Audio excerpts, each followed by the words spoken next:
fantastic sparkling day. Welcome to Porchlight Letters podcast number 2470, Brick Walls. So we're off all of the travel stuff, and now we're going to get back into the genealogy stuff a little bit because I've been spending my days going through some of the stuff on my family tree, filling in some of the gaps that were filled in from our luncheon that we had on Saturday with cousins. It was awesome, and found some new information and stored in other areas. So let's talk about brick wall. Oh, and the other thing was that today I also got a call from one of the directors from the New Zealand Society of Genealogists or Genealogy, or it's the New Zealand Genealogy Society. I can't remember which way around it is. Actually, if I have a look at my email, it'll tell me, won't it? Society of Genealogists. There we go. New Zealand Society of Genealogists. And so this guy, Gary, called me up and was, because I'm listed as a new member, I did have a previous membership, but on their form, I couldn't, when I applied again, I couldn't find a way to put in that I was a previous member, and here's my previous member number. So I'm actually officially a new member under 3 years. So I get to go to these Q&A sessions that they have on Tuesday evenings, the first Tuesday of the month, which was last night, which I didn't know about, so I didn't go. And he was talking about some of the things they do there, like if people come up and get brick walls, and I'm like, I love brick walls. He goes, yeah, I says, brick walls are awesome. And I said, I'll definitely be doing, and I've already signed up for the next one. So we'll see what happens with that. But why do I like brick walls so much? Brick walls are awesome. They're amazing. And they force us to look at things in a different way. Like I said, when I was on the cruise, I didn't realize I had blinders on. And a lot of times we're walking through life and we don't realize we've got the blinders on. And then all of a sudden you're at a seminar or you're hearing a speaker and something clicks and all of a sudden the blinders go. So you go from this view to this view, which is what happened on the cruise.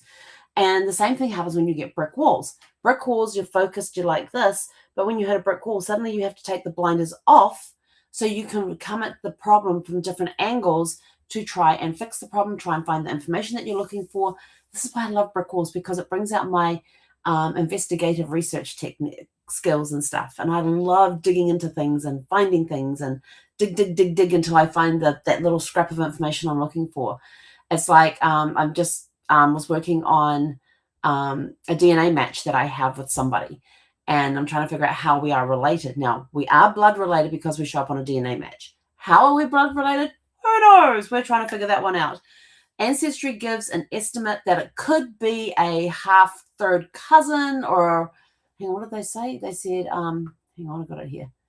A third cousin once removed or a third cousin twice removed. And it says that it's from both sides of the family. And I've got these 47 that I'm working through right now that say that they are from both sides of the family. So there could be a connection to my maternal and my paternal side of the family somewhere in their tree, and I'm connected in both ways. So I'm trying to figure that out right now. And this person has a really good tree up there with like 100 and something people in it. I'm like, yes, I'm bound to find a name. So what do I do when I get to this area? Is I go back as far as their tree goes, and I look to see, do I have any of those names in my tree? And I always start at their furthest relatives, at the ancestors that they have, and they're the ones that are the furthest out, because that's where I may find a connection to a great grandparent of some sort, be it first, second, third, fourth, fifth, whatever. And so that's where I start. I start with those that are the furthest out, and then I work my way in on the names, because they are always, is this to tell me that I know that's my mum. Sorry, total train of thought. And so sometimes I get those, if I can go back as far as they've gone and I can see if any of those names are in my tree, I can start seeing, do we have any matches in there? And because I'm trying to find the common great grandparents that we have to determine what our cousin linkage is. Could be an aunt or an uncle as well. You never know. And so it's always a lot of fun to do that, and I enjoy getting into it. And I don't have it right. I must, because I'm working on it out there. So I have my form set up with the pedigree charts where I can chart it out with their first grandparents, second great grandparent, third great, and I find it easy because when I'm on the laptop and even when I'm on the computer here, going backwards and forwards between the trees to type in the names is a pain. So I fill out the pedigree chart, and sometimes when I'm filling out the pedigree chart, I may name my trigger, and I'm like, I think I have that name in my tree. So I'll go look at it right there and then to see if I have it. Do I have it? Yes. Is it connected to this one? No. okay, is there a connection to this one? And I start digging around that name. But so this is my process. My process. Write everything out, because sometimes when I'm writing things out, they trigger more than if I'm sitting just looking at a screen going, oh, they've got all those names up here. I know, crazy girl. Which ones are there? And like, I've gone out. How many branches have we gone out? We've gone out 1, 2, 3, 4, 5, 6, 7 levels. So 7 generations. So we're talking parents, grandparents, great-grandparents, second great-grandparents, third and fourth great-grandparents I'm up to on these ones. That's where I'm looking at. And some of them have gone even further to fifth great-grandparents. So that's where I'm looking to see, is there any names that are in my tree that are that have the same last name, and is it possible that one of their last names matches up with one of my last names? And so just trying to find those matches. So when I'm got the brick wall of, we have this person, but we know they're related to us, we just don't know how, we've got to find out how we are related. And so using all the tools that Ancestry hasn't produced any results on that, because sometimes it will tell us who the great-grandparents are, which is kind of cool, because it says common ancestor, and we'll go, really? Okay, let's go have a look at that. Oh, yes, there they are. Okay, well, I know what they are. I'm going to find that common ancestor. And sometimes it turns around and it says, oh, the people that are underlined in green in their tree also have matching names in your tree.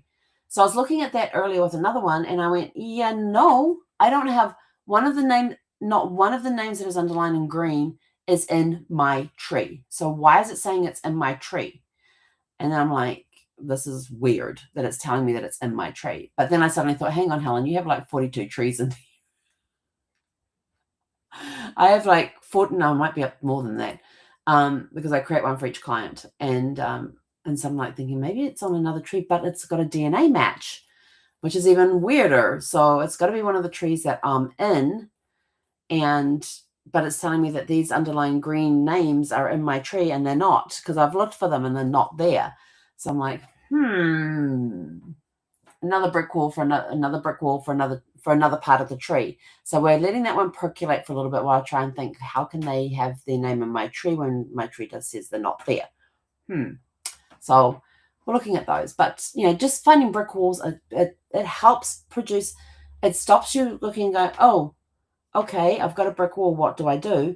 It's like, okay, I have a brick wall. How can I get around, under, and over this brick wall? Change the question. My groceries just arrived. Change the question, and everything else will fall into place. When you change the question, you start looking at things differently, and that's how you can get in and around brick walls.